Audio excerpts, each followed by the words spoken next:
Chères concitoyennes, chers concitoyens, mesdames, messieurs, bonjour, bienvenue à cette présentation publique en ligne consacrée à la politique communale scolaire et extrascolaire.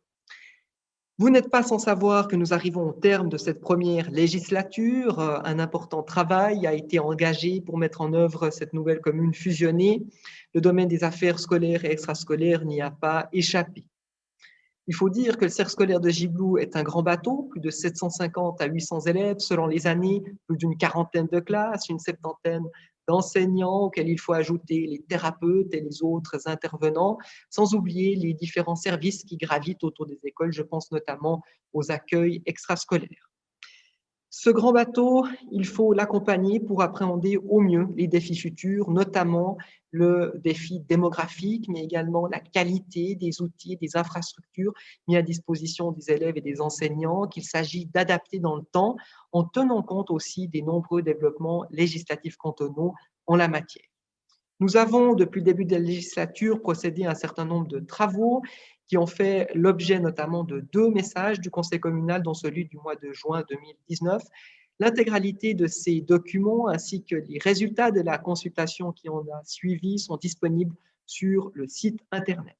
Le Conseil communal tenait à vous faire une présentation en présentiel, mais nous avons dû par 3 fois annuler ces séances, de sorte que nous avons décidé, tenant compte aussi de l'incertitude de l'évolution sanitaire, de procéder à cette visioconférence pour vous présenter dans les grandes lignes les résultats de ces travaux et également vous présenter les développements projetés pour l'organisation scolaire et extrascolaire de notre commune. Sans plus attendre, je vais donc vous partager mon écran pour accéder au PowerPoint que j'ai pu préparer. Voilà. S'agissant du menu, vous l'avez sous les yeux, donc l'introduction a été faite. Nous allons poursuivre avec le contexte afin de planter le décor. Nous aborderons ensuite les travaux réalisés en 2016-2017. Il en a émané la première décision au printemps 2017. Nous poursuivrons avec les travaux 2018-2019 qui ont conduit à la deuxième décision au printemps 2019. Nous dirons ensuite quelques mots sur la mise en œuvre avant finalement de conclure. S'agissant du contexte, replaçons-nous quelque temps en arrière. En 2014, durant le courant de l'été, le rapport sur la fusion a été adopté. Celui-ci prévoyait, concernant l'organisation scolaire et extrascolaire, globalement un statu quo. Alors bien évidemment, il n'y aura plus qu'un seul cercle scolaire, mais il y a une continuité des fonctionnements existants, les 3 anciens cercles scolaires devenant des sous-cercles. C'était la volonté des autorités communales et le vote sur la fusion a eu lieu en novembre 2014. Schématiquement, ça donne ça. Le glebe serait devenu un sous-cercle, Corpato-Magnons recense un autre et Farvagny-Vicence un troisième, le tout ensemble formant le cercle scolaire de Gibloux. Si nous allons un peu plus dans les détails, s'agissant du secteur de Corpato-Magnons-Recense, vous avez ici en jaune l'école de Recense où se situe également la salle de sport, l'accueil extrascolaire, mais également la bibliothèque. Si vous ne connaissez pas ces différents bâtiments, vous les avez là sous les yeux. Donc à gauche en haut, vous avez le bâtiment principal de l'école de Corpato, 4 salles de classe. À l'arrière, une salle de classe dans un bâtiment secondaire. Au centre en haut, vous avez ici l'école de Magne-Danse qui abritait jusqu'il y a peu une salle de classe enfantine. Et enfin, vous avez ici les 2 bâtiments qui forment l'école de Recense, une partie étant un peu plus récente que l'autre. En bas à droite, vous avez la salle de sport, salle polyvalente de Recense qui a été rénovée en 2015. Dans le secteur de Farvagny-Vicence-Onego, également multisite, une école à Farvagny-le-Grand, la plus grande que nous ayons sur le territoire communal. À proximité, vous avez une salle de sport double. Et en haut à droite, vous avez la photo de l'école de Vicence-Onego qui, malgré qu'elle soit centenaire, n'a pas perdu son charme, en tous les cas, si vous la regardez depuis l'extérieur. Enfin, le secteur du glebe, là, les choses sont plus simples. Tout a déjà été rapatrié à Estavayer-Gibloux et on voit l'histoire en regardant ces photos, puisque vous avez ici une partie plus ancienne auquel on a rattaché des bâtiments plus récents. La salle de sport, salle polyvalente, se situe au sein de ce complexe communal et quelques années plus tard, il y a également des pavillons qui ont été ajoutés, mais faites attention avec ce terme parce que la qualité est excellente. Toutes les personnes qui ici sont déjà rendues pourront vous le confirmer. Quand on parle de politique scolaire et extrascolaire, il ne faut pas oublier les accueils extrascolaires, bien évidemment. Vous avez ici une vue des accueils extrascolaires à la fusion. Dans l'intervalle, ça a déjà changé puisque l'ancienne commune de Farvagny avait prévu le déplacement d'accueil extrascolaire dans l'ancien bureau communal, donc dans le périmètre de l'école primaire de Farvagny-le-Grand. Vous avez ici une photo de 800 Sonogo, une photo intérieure pour vous montrer que malgré que ce soit dans un conteneur, la qualité des prestations est tout de même relativement bonne. L'AES de Recense est récent, il est né finalement avec la réfection de l'école, de la salle polyvalente de Recense. Et au Glebe, l'accueil extrascolaire se situe dans les étages, dans un appartement de l'ancienne école. On pourrait faire cet exercice avec les autres services, notamment les services de logopédie, psychologie et psychomotricité, mais pour les détails, je me permets de vous renvoyer au rapport. Si nous plantons le contexte, nous devons parler de la nouvelle loi scolaire. Alors, je rappelle, l'été 2014, finalisation du rapport sur la fusion, novembre 2014, vote sur la fusion Gibloux. Dès janvier 2015, des élus des anciennes communes se sont mis à table, ont formé des groupes de travail pour préparer la mise en œuvre de la fusion. Il y avait notamment aussi un groupe école et structure de garde.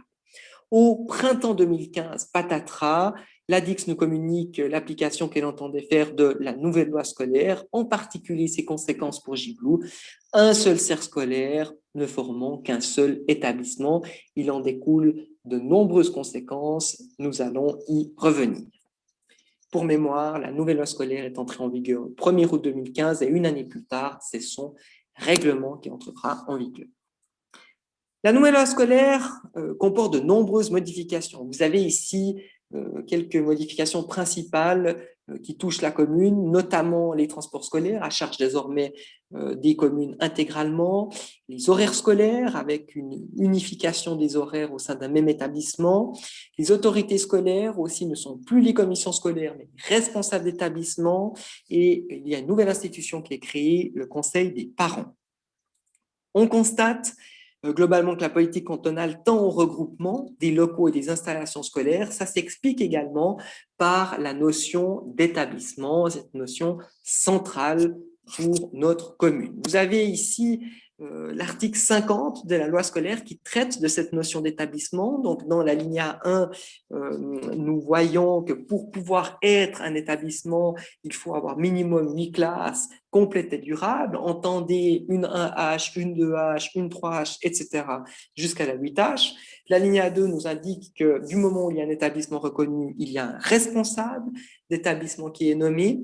Et l'alinéa 3, celui qui est un peu plus problématique, indique que lorsque la configuration du cercle scolaire permet de créer plusieurs établissements au sens de l'alinéa 1, chacun groupant en un lieu unique les 8 classes concernées, chaque établissement peut être placé sous l'autorité d'un ou d'une responsable établissement primaire. Dans ce cas, la cohérence de l'organisation scolaire entre les établissements doit être assurée. Si nous prenons quelques schémas pour illustrer ici cet article 50, vous avez ici à gauche une configuration possible, donc plusieurs bâtiments, une fois 2 classes, une fois 2 classes, une fois 4 classes. Il y a les 8 classes, chaque classe de chaque degré, ça peut former donc un établissement avec un RE. Deuxième schéma, on a ici un cercle scolaire, mais 3 établissements, et chaque établissement a au moins les 8 classes durables sur un seul site. Troisième schéma, qui se rapproche de notre situation. Vous avez ici un seul cercle scolaire, mais également un seul établissement, vu qu'il y a plusieurs bâtiments scolaires, mais certains de ces bâtiments n'ont pas les 8 classes durables et complètes. Et donc, dans une configuration comme celle-ci, selon l'application de la loi scolaire par la DICS, il n'y a qu'un seul RE pour tout le cercle scolaire. Alors, bien sûr, la prévision qu'avait fait la commune de Givloux est devenue un peu problématique parce que nous, on s'est dit, bon, OK, avec ces différents schémas, on a quand même 3 établissements qui ont chacun les 8 classes complètes et durables. S'il y a des bâtiments supplémentaires, on n'aura pas d'autre choix que de les rattacher à un établissement reconnu. Mais un seul cercle scolaire Givloux, 3 établissements, avec chaque fois un RE correspondant donc aux anciens cercles scolaires, Le Guêpe, Faramustan, Sango, Courpato, Manudance, Ressens. C'était notre vision finalement de toute cette affaire. Mais la DICS a été très claire. Il faut que les 8 classes de chaque degré soient sur un seul site, entendez, dans un seul bâtiment. Et pour la DICS, il n'y a donc plus qu'un seul établissement correspondant au cercle scolaire de Givloux. Et ceci peut avoir de nombreuses conséquences en termes de classes reconnues, en termes de lieux de scolarisation, également d'horaires, parce que aujourd'hui, typiquement, nous avons certains transports scolaires qui desservent plusieurs écoles, et s'il n'y a pas un certain décalage entre les horaires, c'est juste plus possible d'avoir l'organisation en place, avec également les conséquences que ça peut avoir sur les finances communales. L'exécutif, bien sûr, n'est pas resté passif face à toutes ces annonces. Suite à la présentation, à la communication de la DICS au printemps 2015, les anciennes communes pas encore fusionnées avaient déjà exigé qu'on n'anticipe pas l'application de la loi alors que les communes n'étaient pas fusionnées. Ceci a été accepté et dès la fusion au printemps 2016, nous avons poursuivi nos démarches auprès du canton pour exiger que les effets n'aient lieu au plus tôt qu'au 1er août 2017 afin de laisser le temps à la nouvelle commune de définir une nouvelle ligne politique et s'assurer du chemin qu'elle souhaitait emprunter. Ceci nous a été accordé au printemps 2016. Il faut relever quand même que le groupe de travail école-structure de garde, quand bien même, quand il préparait la mise en œuvre de cette nouvelle commune, quand bien même il reconnaissait l'intérêt de maintenir les organisations en place, il avait déjà conscience qu'il faudrait adapter dans le temps ces organisations en ayant relevé certaines faiblesses de part et d'autre. Et notamment pour répondre aussi au mieux au développement démographique, au développement des infrastructures et réaliser pleinement la fusion, donc entendu également du point de vue qualitatif. Dès le 1er janvier 2016, au sein de la commune de Givloux, il y a par ailleurs 2 commissions nommées par le conseil communal avec des représentants principalement du législatif communal qui travaillent aussi sur ces questions, donc la commission des affaires scolaires et la commission des structures de garde. Nous basculons donc maintenant dans les travaux réalisés en 2016-2017. Il fallait tout d'abord considérer les nombreux enjeux qu'on peut résumer en 3 points. Tout d'abord, la réalité du terrain, parce que c'est bien joli de vouloir dire il faut avoir une organisation comme ça ou comme ci, mais quel est l'impact réel pour les différents acteurs, pour les enfants, pour les familles? Donc, il y a des questions d'organisation évidentes qui se posent. Il y a le transport scolaire, c'est quelque chose de très concret quand on parle d'organisation des écoles, la qualité de vie des écoliers en fonction de leur lieu de scolarisation, en fonction du temps passé dans les transports scolaires, mais également l'état des infrastructures et tenir compte également du développement démographique, etc. Un deuxième axe très important également, c'est bien évidemment les aspects pédagogiques en termes d'effectifs scolaires, de localisation des classes, des outils et des infrastructures. Et un troisième aspect, c'est l'aspect financier, parce qu'en fonction de l'organisation choisie, il peut y avoir d'énormes variations, que ce soit en termes d'investissement ou en termes de fonctionnement. Nous avons très vite compris qu'il n'y avait que 3 scénarios principaux possibles pour le développement des écoles de Gibloux. Premier scénario, ce serait un cercle scolaire de Gibloux, un seul établissement. Ça veut dire que tous les enfants peuvent être scolarisés dans n'importe quelle école de la commune, selon les besoins des classes, que celles-ci peuvent être situées dans n'importe quel village. Et ça a donc un grand impact, notamment en termes de transport scolaire, parce que vous devez mettre beaucoup plus de moyens pour assurer l'horaire identique, pour assurer les déplacements qui seront beaucoup plus grands, beaucoup plus longs.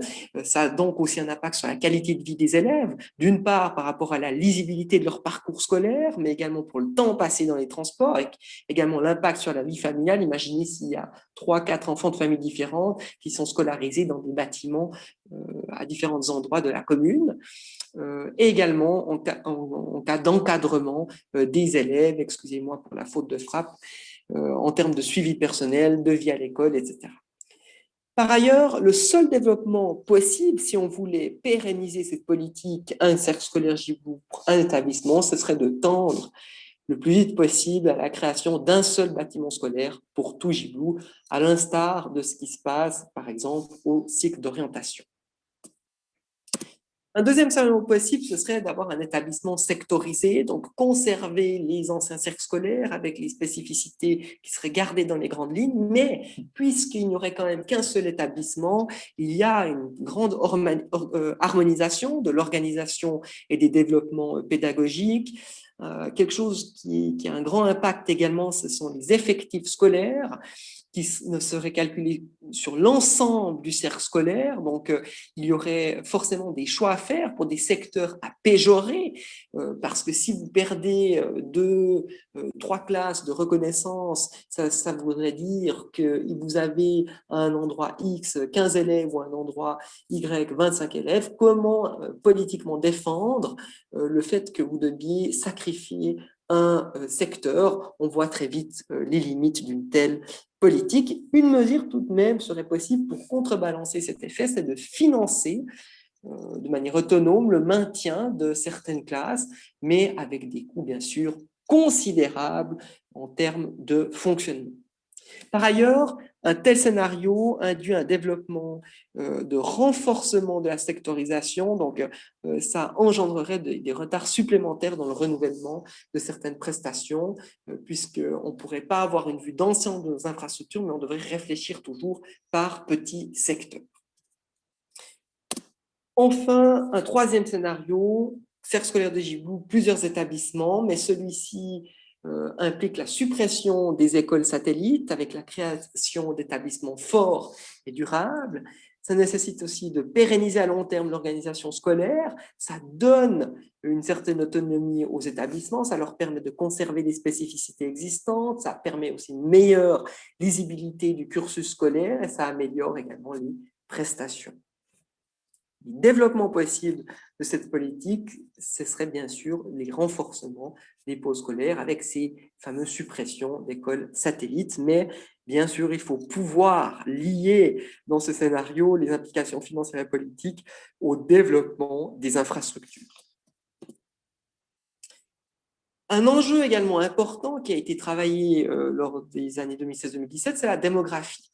Alors, il y a différents outils pour appréhender cette question. Il y a la question des projections scolaires communales. Alors, c'est basé uniquement sur les habitants effectifs, à savoir les personnes nées. Alors, bien évidemment, ça peut être assez indicatif peut-être pour l'année suivante, voire 2 années plus tard, mais plus vous allez à droite dans le tableau, plus les chiffres sont incertains à cause des déménagements, à cause des nouvelles constructions et à cause des enfants tout simplement pas nés. Il y avait un deuxième outil à disposition, c'était l'étude Wanders, une étude qui avait été menée par le réseau Santé Sarine en collaboration avec l'association des CEO de Sarine-Campagne du Haut-Lac français. La conclusion de cette étude Wanders, c'était qu'il y aura une augmentation de la population dans la région du Gibloux. ça comprend forcément une augmentation de la population scolaire. Elle était bien sûr plus axée sur les besoins pour les places en home ou respectivement dans les cycles d'orientation, et la projection avait 3 scénarios à l'horizon 2025, un scénario avec bas avec 430 élèves, un scénario moyen avec 445 et un scénario haut avec 455. Aujourd'hui, nous sommes bien partis pour atteindre en tous les cas le scénario bas à 2025. Enfin, il y a également dans l'analyse communale, afin de permettre d'affiner l'étude Wanders au gré de la réalité des PAL des anciennes communes, la configuration de notre territoire.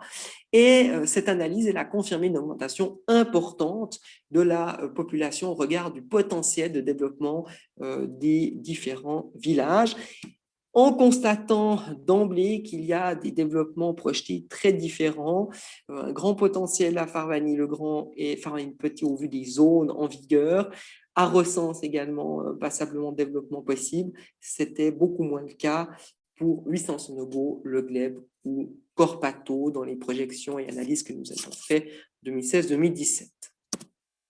Si nous résumons et nous comparons ces différentes analyses, on pourrait avoir, en fonction de ce sur quoi nous nous basons, une augmentation en 2025 de 8 700, 9 700, 10 000 habitants. Enfin, vous voyez, là, il y a des taux qui peuvent parfois paraître complètement fous, mais il faut savoir que jusqu'il y a peu, depuis la fusion, nous avons connu un taux proche de 2%. Donc, ça a baissé récemment quelque peu, mais ça s'explique aussi en lien avec la crise sanitaire. Mais si ça continue avec 2% en 2025, nous serions à 8 735 habitants environ. En termes de population scolaire, ce qu'on constate, c'est toujours environ 10% de la population globale qui forme la population scolaire 1H, 8H. Mais bien sûr, il faut le dire, il n'y a aucune certitude quant à l'augmentation effective de la population scolaire ni sa localisation. Quand on parle du développement démographique, il faut bien sûr le mettre en lien avec l'état des infrastructures et les capacités financières de la commune. Alors, pour déterminer l'état des infrastructures, il faut faire un état des lieux détaillé. C'est ce que nous avons fait. Je vous ai mentionné quelques extraits tout à l'heure. Et s'agissant des aspects financiers, nous allons y revenir ultérieurement dans la présentation. Les 3 scénarios ont été challengés. Nous avons consulté les différents acteurs concernés, en particulier le corps enseignant et les directions d'école. Je vais maintenant céder la parole à Monsieur Joël Desclous, directeur de l'établissement de Farvagny Huissan-Sonogo Le Glebe, qui représente également Madame Alexandra Gremaud, directrice de l'établissement de Corpato-Magnedance Recense. Monsieur Desclous va revenir sur les 3 scénarios de manière quelque peu plus détaillée et va nous communiquer le préavis qu'il avait transmis en 2017. Monsieur Desclous, vous avez la parole. Nous allons vous présenter les 3 possibilités d'organisation des écoles de Gibloux qui étaient en discussion lors de la fusion des communes.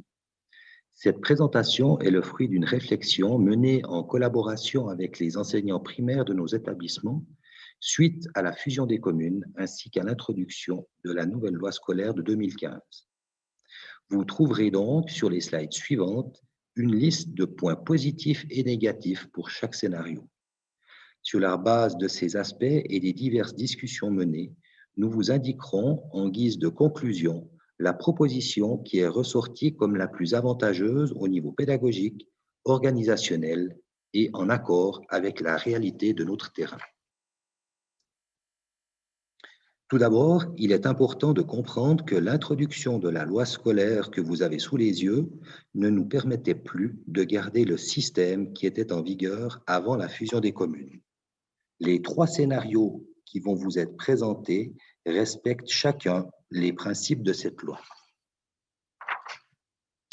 La première variante analysée est celle dans laquelle tous les élèves de la commune seraient scolarisés dans un seul et même établissement.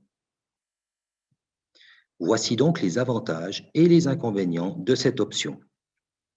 Étant donné que tous les élèves seraient regroupés dans le même bâtiment, cette variante permettrait ou favoriserait des activités interclasses, des activités dans lesquelles, par exemple, les élèves de 8H travaillent en collaboration avec ceux de 1H. Des échanges de compétences entre enseignants, tout comme l'organisation des services de logopédie, psychologie ou psychomotricité, seraient facilités. Il serait également plus facile de mettre en place des devoirs surveillés puisque ce service serait proposé à un seul endroit. La gestion de l'accueil extrascolaire serait également facilitée car tous les élèves seraient réunis dans un seul et unique bâtiment. Un dernier avantage concernerait le secrétariat des écoles. Avec cette organisation, nous pourrions nous inspirer du CO et ainsi avoir un secrétariat dans l'établissement. Malheureusement, cette variante n'aurait pas que des avantages. Une organisation qui regrouperait environ 750 élèves, 70 enseignants, risquerait de devenir difficile à gérer, tant pour les élèves que pour les enseignants. De plus, une perte d'identité nous paraîtrait inévitable. En effet, nous remarquons qu'actuellement, la plupart des parents d'élèves connaissent les lieux, les enseignants. Le lien école-famille risque donc, dans un tel contexte, d'être plus difficile à établir. Un autre inconvénient concerne l'attribution du nombre de classes pour la commune. Avec une telle organisation, l'attribution du nombre de classes dépend du nombre total d'élèves sur la commune. Cette variante nous ferait donc perdre une, voire 2 classes. La vie de l'établissement serait également plus difficile. Faire cohabiter 750 élèves dans la cour de récréation ne serait pas aisé. Nous verrions de plus un autre point négatif, celui de la gestion des séances avec les enseignants. Comme vous le savez très certainement, les enseignants sont regroupés au minimum une fois par mois pour aborder diverses thématiques. Proposer des moments d'échange efficaces pour 75 personnes n'est pas facile. Les séances actuelles, avec des équipes de 15 à 30 personnes par établissement, sont clairement plus efficaces. La deuxième variante regrouperait les élèves de la commune, caractérisés par des petites étoiles de couleur, dans plusieurs bâtiments. Dans cette variante, nous relevons quelques avantages. Tout d'abord, un meilleur climat de travail pour les élèves, puisqu'ils seraient répartis dans plusieurs bâtiments et il y aurait donc moins d'enfants sur chaque site. Un autre point concerne l'équilibrage du nombre d'élèves par classe. Afin de garantir une certaine équité pour les élèves, il ne pourrait plus y avoir une classe de 13 élèves à Estavayer-le-Gibloux en 4H, par exemple, et une de 26 en 4H à Recense. On devrait ainsi équilibrer les effectifs et avoir 2 classes de 18-19 élèves. Mais cela impliquerait un inconvénient majeur puisque des élèves de Recense pourraient être déplacés vers Estavayer-le-Gibloux ou ailleurs. Nous constatons pour cette variante plusieurs soucis. La plupart nous paraissent explicites, raison pour laquelle nous ne développerons que certains sujets. Une précision concerne les liens école-famille. Les enfants d'une même famille ne seraient plus forcément sur le même site et pas scolarisés dans leur village. Nous estimons donc qu'il risquerait d'être plus compliqué de tisser ce lien.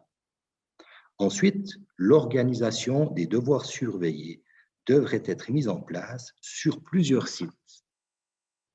Afin d'éviter de nombreux transports en cours de journée, il faudrait également une salle de sport et une salle pour les activités créatrices sur chaque site, ce qui nécessiterait passablement d'aménagement. De plus, dans cette variante, il y aurait un directeur d'école et plusieurs adjoints. Cela impliquerait un manque de proximité avec le corps enseignant, mais également avec les élèves et les parents. Quant au nombre de classes, comme pour la première variante, cette formule impliquerait une perte de 1 voire de 2 classes pour l'ensemble de la commune.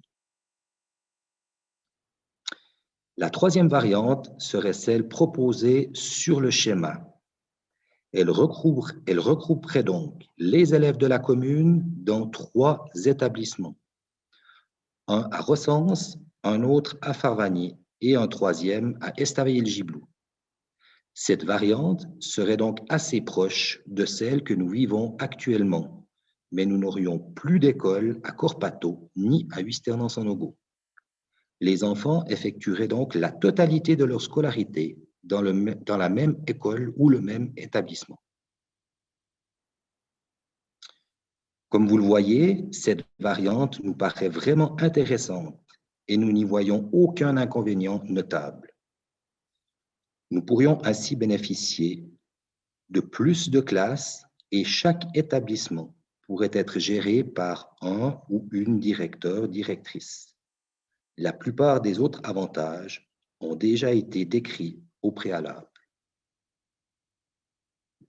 En conclusion, la solution qui répondrait le mieux aux besoins des élèves et de tous les divers intervenants est la variante 3, à savoir 3 établissements primaires regroupant chacun tous les élèves d'un périmètre défini de la commune dans un seul bâtiment.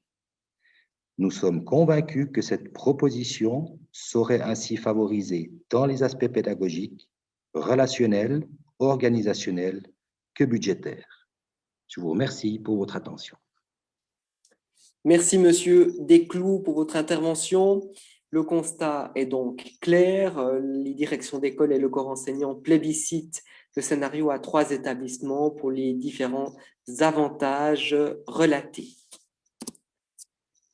La consultation terminée, le conseil communal a pu transmettre sa vision au conseil général du développement futur de l'organisation scolaire et extrascolaire, portant sur la création à terme de plusieurs établissements scolaires, chacun sur un site unique, en l'espèce 3 établissements, avec comme objectif une réalisation à 2026 correspondant à 10 ans de la commune de Gibloux, et on dit généralement qu'il faut 10 ans pour mettre en œuvre une fusion.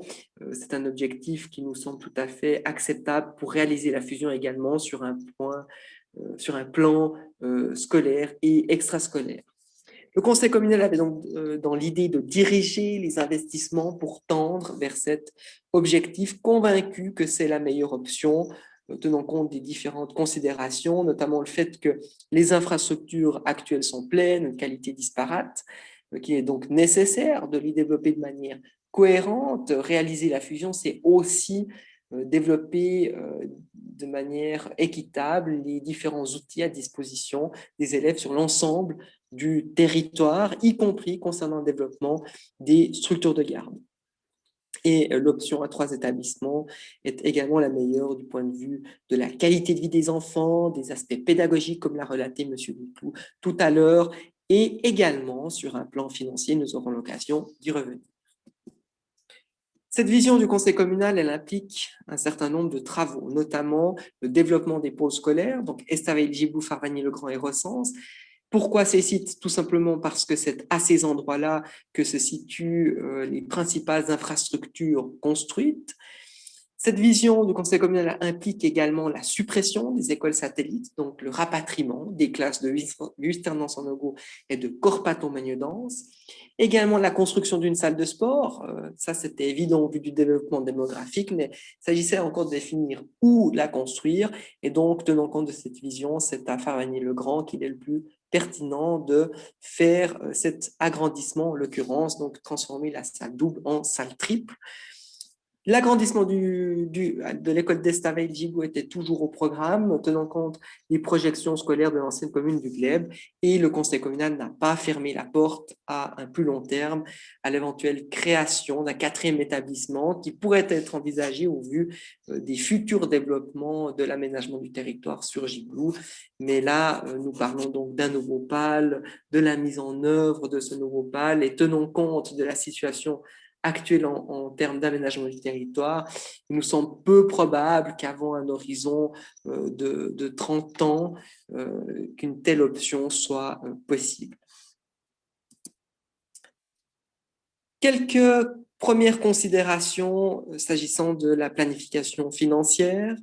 Donc, au 1er janvier 2016, nous avions 11,7 millions. C'est ce que nous avons hérité des anciennes communes. Vous avez notamment un montant de 7 635 000 pour la construction d'une école à Huisternens-en-Ogo pour remplacer l'école actuelle d'une grande vétusté, étant précisé que les autorités avaient exclu le fait de rénover cette nouvelle école. C'est un bâtiment classé, la rénovation aurait coûté beaucoup plus cher, selon leurs estimations, que la construction d'une nouvelle école sur un terrain vierge. Avec la vision du conseil communal, nous avons donc remodelé les différents investissements pour permettre le rapatriement des classes de lycée en Sur-Farvanie. Donc, c'est uniquement les classes qui sont considérées ici, avec une estimation qui avait été faite grossièrement à l'époque. Idem pour Recense, rapatriement des classes de Corpato-Manudance. Et nous avions toujours cette extension de l'école d'Estarégie-Blou, conformément à la planification du GLEB. Ce que le conseil communal a dit déjà en 2017, c'est que malgré tout, il fallait encore challenger cette vision afin de s'assurer de la direction choisie et l'affiner. Le conseil communal a proposé donc de mettre sur pied 2 études. Premièrement, une étude démographique détaillée pour confirmer les tendances, confirmer également les secteurs prioritaires, à savoir commencer d'abord à rapatrier Lucerne sur Farvanie ou d'abord Corpato-Manudance sur Recense, également confirmer et analyser plus en détail les PO en termes de bassin de population scolaire et intégrer bien sûr toujours les besoins futurs dans ces analyses. Deuxième étude proposée, une étude de faisabilité technique des différents pôles scolaires pour s'assurer que les pôles scolaires identifiés aient réellement la capacité d'accueillir le développement démographique futur, entendez sur un plan scolaire. Une demande de crédit d'étude a donc été faite dans le cadre de la préparation du budget 2018. C'est la ligne que vous voyez ici avec 160 000 francs projetés. La vision du conseil communal a fait l'objet donc d'une large consultation et d'une collaboration étroite avec le législatif à travers la commission des affaires scolaires d'une part et la commission des structures de garde d'autre part. Le règlement communal scolaire et le règlement concernant les accueils extrascolaires votés au mois de juin 2017 par le législatif communal intègre cette direction de développement. Donc, dans le règlement scolaire, nous parlons donc de ces pôles scolaires et le fait de tendre à la réalisation concrète, sous-entendu la fermeture donc des écoles satellites. Une communication détaillée avait d'ailleurs déjà été faite à l'époque via le journal communal et le fascicule scolaire. Au vu de ces différentes analyses, le conseil communal a donc poursuivi son plaidoyer auprès de la DICS et demandé un report à nouveau de la mise en œuvre de la nouvelle loi scolaire, en précisant que nous voulons réaliser cette vision à 3 établissements, mais qu'il ne serait pas opportun de grever et de nous mettre les bâtons dans les roues dans l'intervalle, notamment avec cette question de reconnaissance de classe. Je rappelle, si nous n'avons pas 3 établissements reconnus, nous perdons globalement un certain nombre de classes qu'il faudrait financer pour éviter de devoir sacrifier certains secteurs. La DICS a finalement accepté cette reconnaissance anticipée des établissements, mais a émis des conditions, à savoir que nous devions bien évidemment avancer concrètement dans nos travaux. La DICS a demandé également à ce qu'un 2e établissement soit réalisé d'ici le 1er août 2022 et qu'en tout cas, le 3e établissement soit réalisé au plus tard d'ici le 1er août 2026. Entendez, en 2026, ça doit donc être réalisé, réglé. Et donc, dans l'intervalle, les effectifs scolaires sont considérés par anciens cercles scolaires et ces derniers peuvent s'organiser en établissement scolaire. Donc, c'est le maintien de l'organisation en place, le temps de poursuivre les analyses et de confirmer les orientations choisies. Nous en venons donc aux travaux 2018-2019, tout d'abord avec l'étude démographique réalisée par la société Microgis. Je vais directement au résultat. Donc, l'organisation du cercle scolaire en 3 établissements correspondant au pôle actuel a été confirmée. En particulier, la non-viabilité d'un établissement à 8 ans en Sonogo a également été confirmée. Nous avions analysé ce point un peu plus en détail vu les interpellations faites au sein du législatif communal. Le besoin en infrastructure a également été éclairci. C'est d'abord sur le secteur de Corpato-Manudance-Recense qu'il faut agir. Si nous confrontons le nombre de salles de classes disponibles au regard du développement démographique projeté, et donc dans un deuxième temps sur le secteur de Farvagny. Effectivement, à Farvagny-le-Grand, il y a déjà tout récemment une école qui est entrée en fonction d'une extension d'école, de sorte qu'il y a un peu plus de réserve sur l'établissement de Farvagny-Huissin-Lens en Ogooué. L'étude a également démontré que l'organisation en 3 établissements correspondant aux anciens cercles scolaires permet de diminuer de manière importante les coûts de transport tout en assurant un temps de trajet très bas. Donc, entendez du domicile de l'enfant jusqu'à l'école de lieu de scolarisation, des trajets qui sont relativement courts et une amélioration même de la desserte par endroit. Pour les détails, je vous renvoie au rapport Microgis du 8 mai 2019. Il est annexé au rapport du mois de juin 2019 du Conseil communal. Vous verrez que ça va assez loin dans le détail avec des analyses de quartiers, par exemple des taux de rotation qui sont plus courts quand vous avez des immeubles construits que si vous avez des quartiers de villas individuels. Donc, il y a une analyse qui a été faite sur les différents villages de la commune. Il y a également la question des POA, les bassins de population, pour savoir comment organiser. Peut-être que Microgis aurait pu trouver une meilleure manière d'organiser notre périmètre scolaire, les différents bassins de population. Nous avons également demandé à ce que la projection 3 scénarios soit affinée sur un plan démographique pour savoir, connaître les besoins futurs en termes de salles de classe. Nous avons fait la même chose s'agissant des salles de sport. Et là, vous avez également une analyse qui avait été faite un peu plus en détail sur Huissin-en-Ogooué parce que c'est un village qui est un peu plus éclaté sur le territoire. En termes de nouvelles arrêts de bus pour être plus proche des habitants pour ensuite les rapatrier donc à Farvagny. Une deuxième étude qui a été réalisée, c'est l'étude de faisabilité technique. Elle a été conduite par le bureau Ebi Oman Emery. Les sites suivants ont été analysés, l'école de Farvagny-le-Grand, la salle de sport de Farvagny-le-Grand, l'école de Recense et l'école des Staries de Gibou, au vu de la vision du conseil communal. À chaque fois, pour ces différents sites, il y a eu un modus operandi identique. Les bases légales ont été analysées pour connaître la situation existante en détail, également les données de la parcelle, les calculs de volumétrie, surface IA, SIA, toutes les questions également de mobilité de stationnement, etc. Et l'étude de faisabilité devait à chaque fois intégrer des besoins, les besoins maximaux selon le PAL. Donc, nous allons aller plus haut que les besoins effectifs de notre commune. C'est vraiment pour challenger la capacité des pôles scolaires. Également, définir de manière très précise les périmètres de réflexion et donc de présenter déjà différents scénarios pour nous aider à avancer dans nos réflexions. Pour les détails, je vous renvoie donc au rapport final du 27 février 2019. Il est également annexé au rapport du mois de juin 2019 du Conseil communal.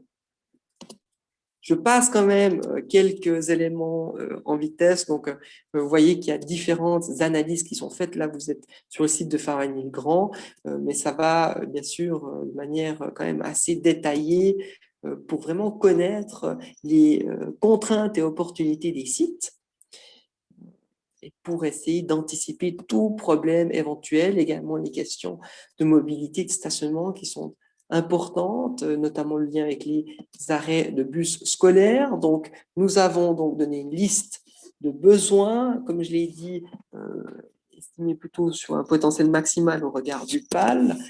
Le périmètre de réflexion a également été clairement défini. Et comme je l'ai dit, le but est vraiment de connaître le potentiel d'agrandissement des pôles scolaires les directions à considérer pour ces travaux et affiner aussi l'estimation des coûts financiers. Je prends l'exemple de Recense où vous voyez trois scénarios qui ont été élaborés par le bureau Ebi-Oman-Emery et chaque fois vous avez une analyse détaillée pour ces différents scénarios que vous voyez ici résumés avec des estimations financières. Il y a également des implantations intérieures qui sont réalisées. On avait aussi demandé pour les différents établissements de prévoir éventuellement une sectorisation des travaux s'il était pertinent d'étaler dans le temps les investissements ou si les besoins concrets du terrain permettaient de procéder par étapes.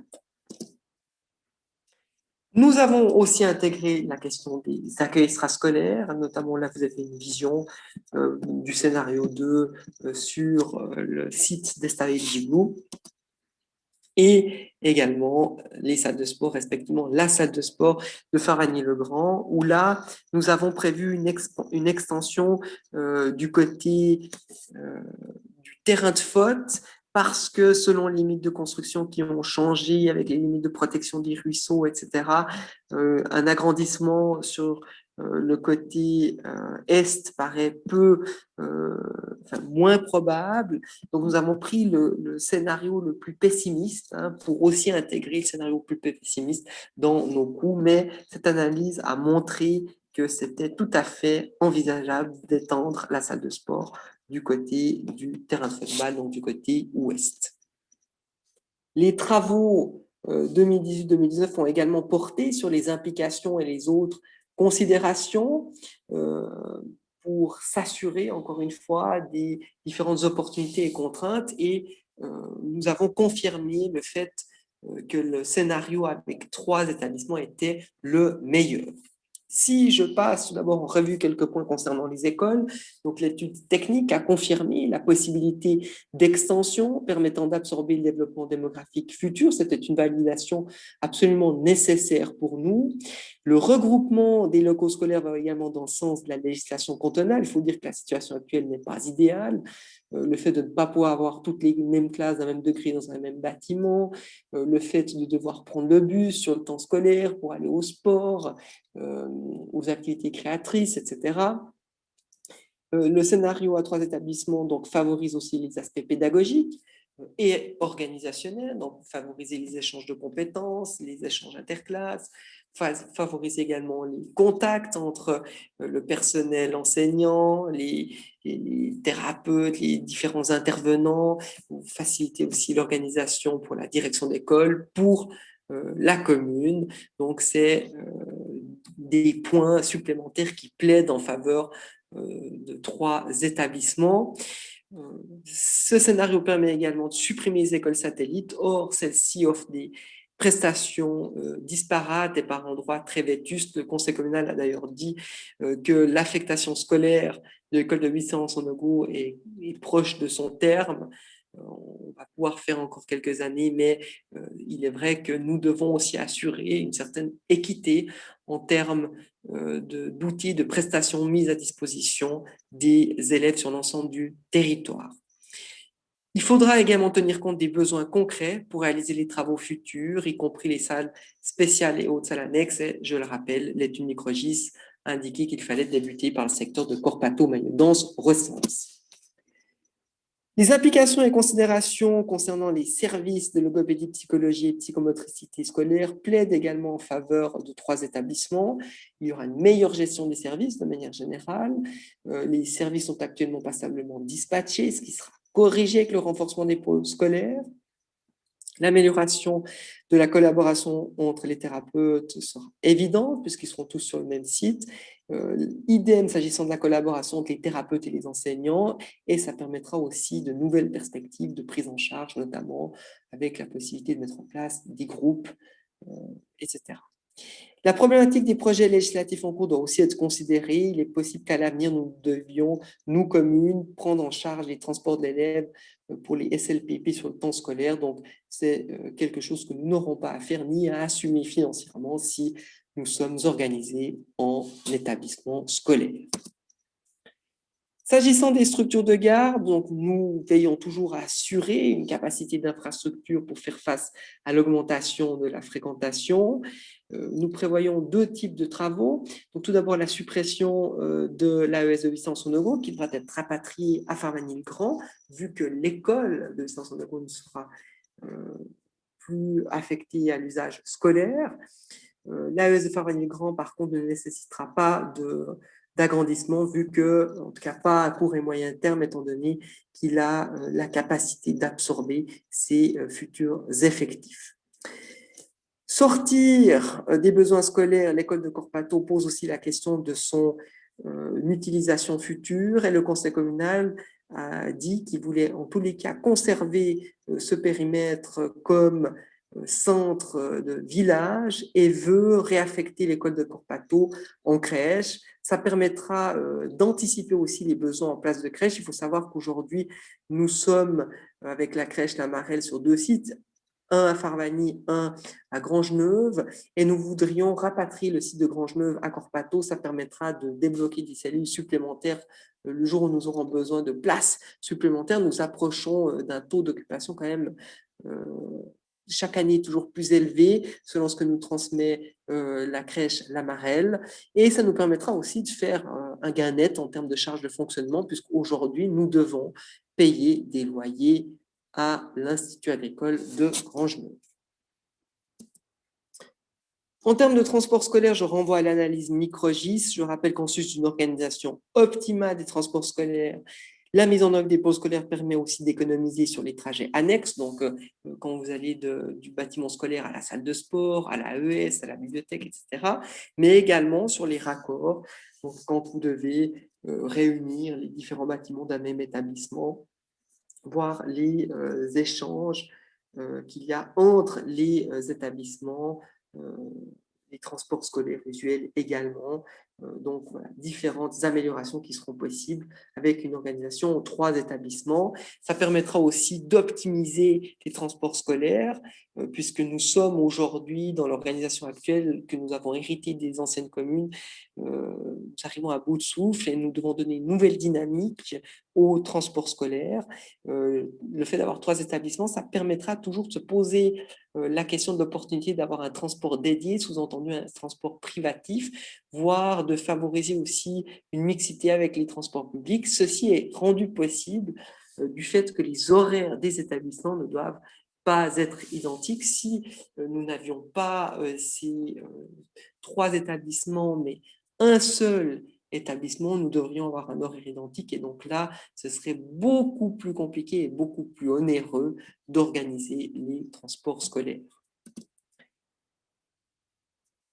Nous avons aussi considéré l'avenir des bâtiments communaux. Donc, nous avons confirmé l'inutilité du point de vue scolaire et extrascolaire, j'insiste bien sur cette notion-là, des écoles de Villarcel-le-Giblou, de Rières-Saint-Laurent et de Magnedanse.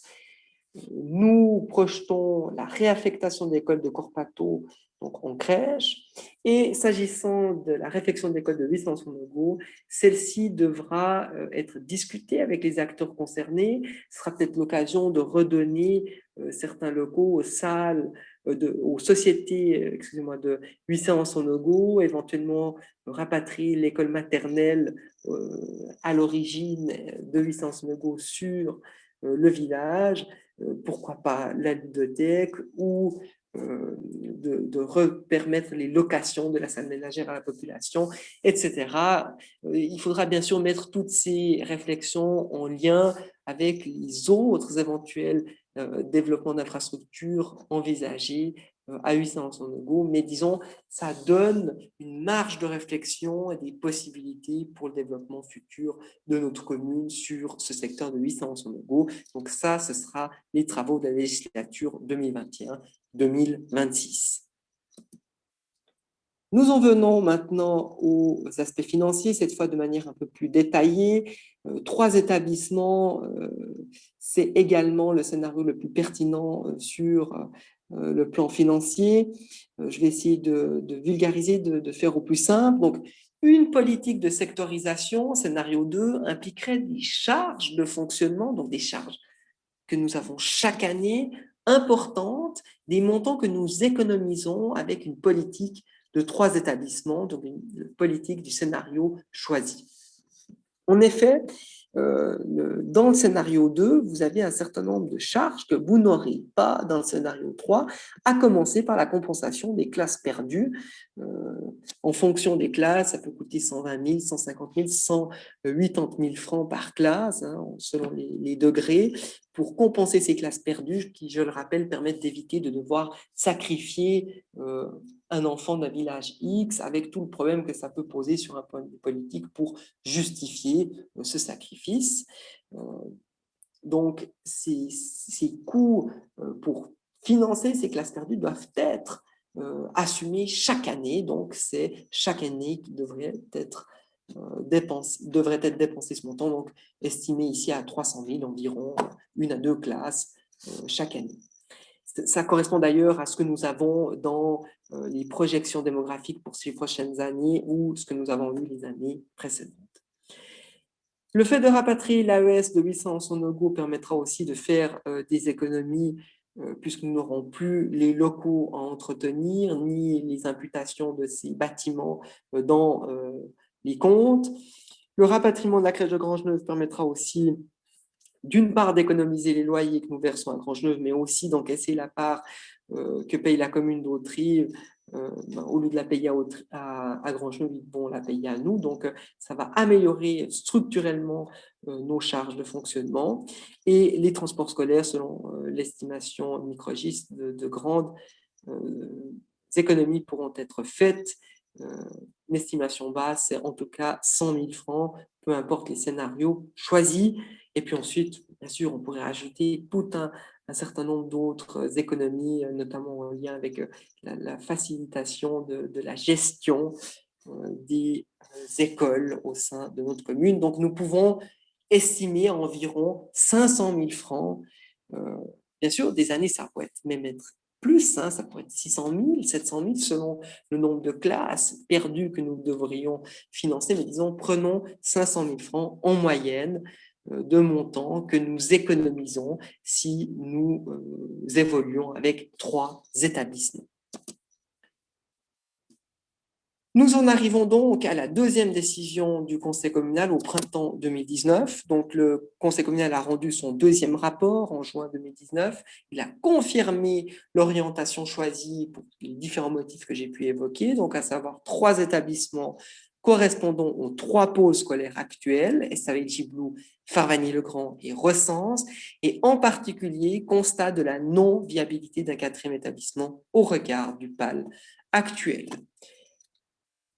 La conséquence séquentionnante de ce choix, c'est la suppression des écoles satellites et le rapatriement sur les pôles scolaires de ces classes. Et il faut également, et ça c'est aussi nouveau, tenir compte du développement démographique pour anticiper les futurs besoins en la matière. Les motifs, je n'y reviens pas, on les a déjà exprimés largement, mais il y a des avantages sur tous les plans, et à commencer parce qu'il ne faut pas oublier que quand nous parlons d'école, c'est avant tout le cursus scolaire des enfants, et sur le plan pédagogique, c'est aussi ce qu'il y a de plus pertinent à faire.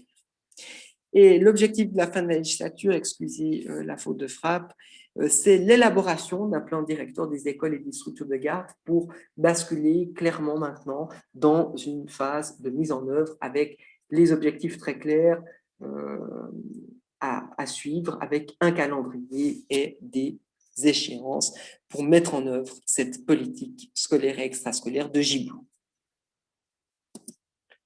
S'agissant des questions financières, je rappelle qu'un certain nombre de montants étaient à la planification financière en 2016. On l'a vu tout à l'heure, donc environ 11 700 000. Suite au premier message du Conseil communal au mois de juin 2017, nous avons réaménagé les montants de la planification financière, donc nous étions un petit peu plus élevés à 12 360 000, et nous y ajoutons maintenant les besoins en termes de développement démographique pour anticiper. Donc, c'est en tous les cas des besoins, peu importe le scénario que vous auriez dû un jour assumer, n'est-ce pas? Donc, vous avez ici l'extrait du plan financier 2021-2025 et vous voyez pour l'école de Ressan, 7 millions, l'école de Farvani, 7 millions, l'école des Saïd Djibou, 1 million et la salle de sport, 3 500 000. Et là, vous voyez que pour les deux dernières lignes, nous avons au printemps 2019 arrêté la date de 2028 parce que ça correspond aux besoins identifiés selon l'étude démographique de Microgis. Mais bien évidemment que ces différents éléments doivent être régulièrement mis à jour pour confirmer ces échéances et il pourrait y avoir d'autres éléments politiques qui pourraient se dire « Ok, on avance certains investissements ».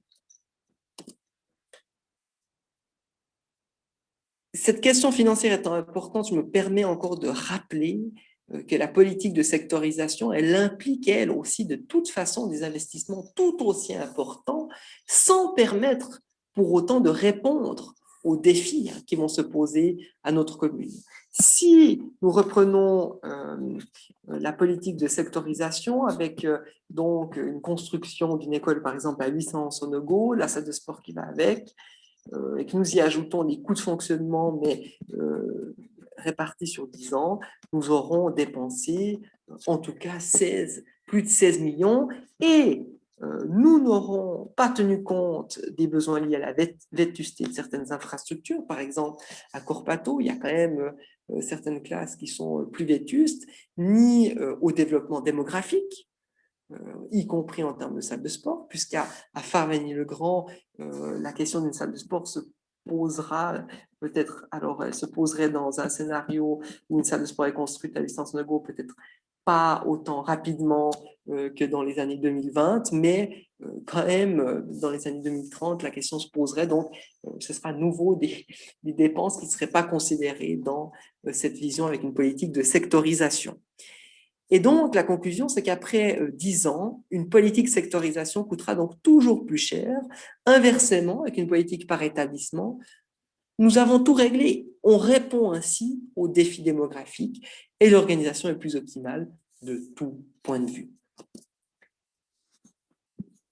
Si nous comparons ces deux tableaux, donc nous voyons un scénario à 3 établissements, nous sommes à une projection à 18 500 000. Alors bien sûr, ces montants pourraient être plus ou moins élevés en fonction des travaux concrets, en fonction des choix aussi qui pourront être faits par les autorités, notamment par exemple, moi je ne sais pas, en termes énergétiques, peut-être qu'on veut faire plus dans certaines rénovations de bâtiments, ça pourrait augmenter les enveloppes de ces projets. Mais ce qui est sûr, c'est que la politique de scolarisation a aussi son coût. Et là, quand on dit 16 135 000, comme je l'ai dit tout à l'heure, ces montants ne considèrent pas le développement démographique ni la mise à niveau des infrastructures. Dans un scénario comme celui-ci, nous mettons 5 millions pour maintenir les classes perdues au lieu d'investir dans la qualité de nos écoles. Et ça ne semble pas une vision pertinente pour le conseil communal à long terme. Bien sûr, à court terme, on pourra dire ça coûtera peut-être moins cher, mais à moyen et long terme, ça coûtera de toute façon plus cher. Donc, autant faire ces investissements et réaliser ces établissements selon le planning que vous avez là sous les yeux. Tenant compte de l'ensemble de ces réflexions, le Conseil communal a proposé au législatif d'affecter le montant d'aide à la fusion, donc 1 675 000, intégralement à la mise en œuvre de la politique communale scolaire et extrascolaire. Nous l'avons intégré comme ça dans notre planification financière maintenant et nous n'avons eu aucune contre-proposition ou objection à cette proposition. Au surplus, s'agissant des aspects financiers, je vous renvoie aux différents documents financiers, en particulier, si ça vous intéresse, au budget 2021 et à la planification 2021-2025. Quelques mots encore sur la mise en œuvre. Au mois de juin 2019, donc, les objectifs du Conseil communal ont été présentés. Durant l'automne 2019, il y a eu une consultation formelle du législatif et des différents acteurs. Vous trouvez les documents avec les interventions et les réponses sur le site internet, comme mentionné en préambule de cette présentation. Nous voulions présenter lors du premier trimestre 2020 ces différents éléments, puisque à ce moment-là, nous sommes sûrs de la suite à donner à l'organisation scolaire et extrascolaire.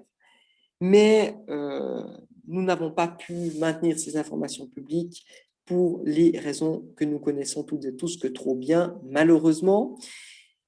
Nous avons dû, malgré tout, poursuivre au vu des impératifs en termes de salles de classe pour répondre aux besoins démographiques.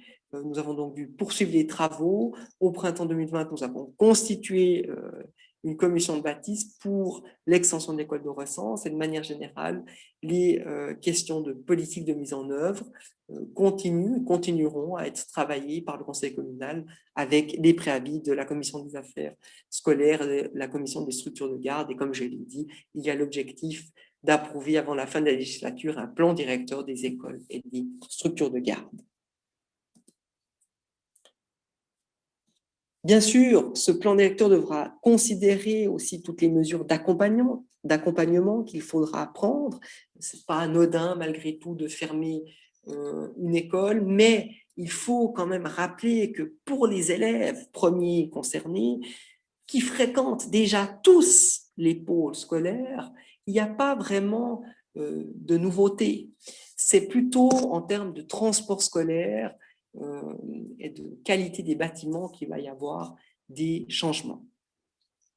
Afin d'être le plus exhaustif possible et de permettre aussi d'anticiper au mieux les défis futurs, le Conseil communal procède toujours à différentes consultations et au fur et à mesure que les étapes avancent. Donc, le présent message que je vous retranscris aujourd'hui, qui se base sur ce qui vous a été ce qui a été publié par le Conseil communal en juin 2019, a fait l'objet d'une consultation et nous gardons aussi le lien avec la population lors de projets concrets.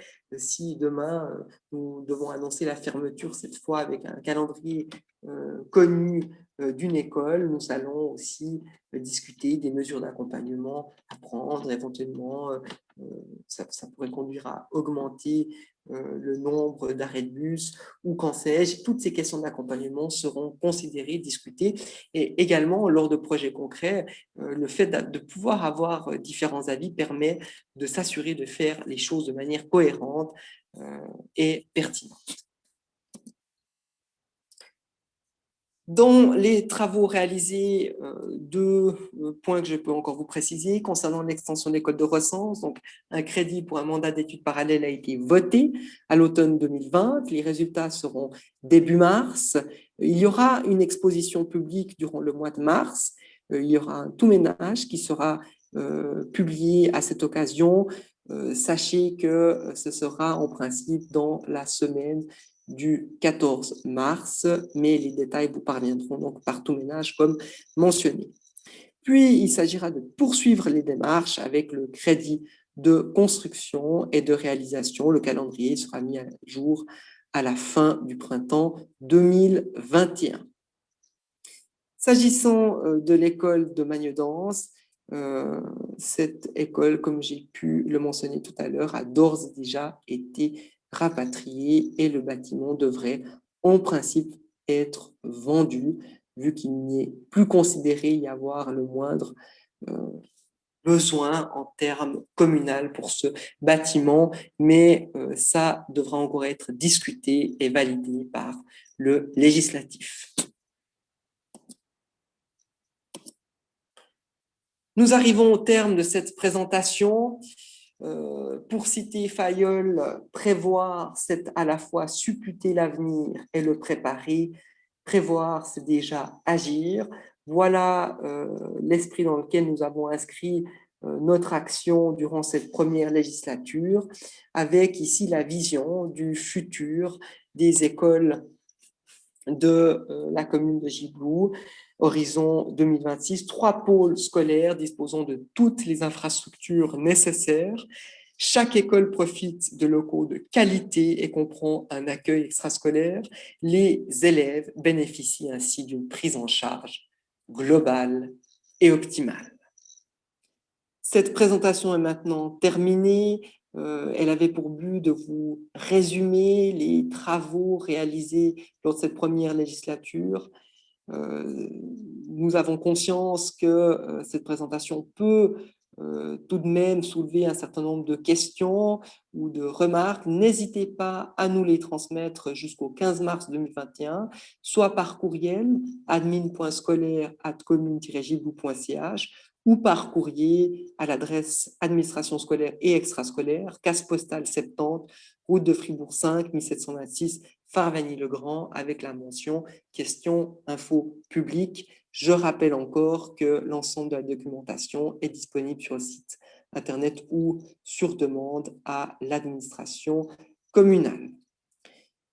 Nous en arrivons donc au terme de cette présentation. Je tiens à remercier toutes les personnes qui ont travaillé de près ou de loin à ces différents travaux lors de cette première législature. En particulier, mes remerciements vont à la direction d'école et aux commissions des affaires scolaires et des structures de garde. Merci pour votre attention. Au plaisir de vous rencontrer en présentiel cette fois. Portez-vous bien. Bonne suite de journée ou de soirée.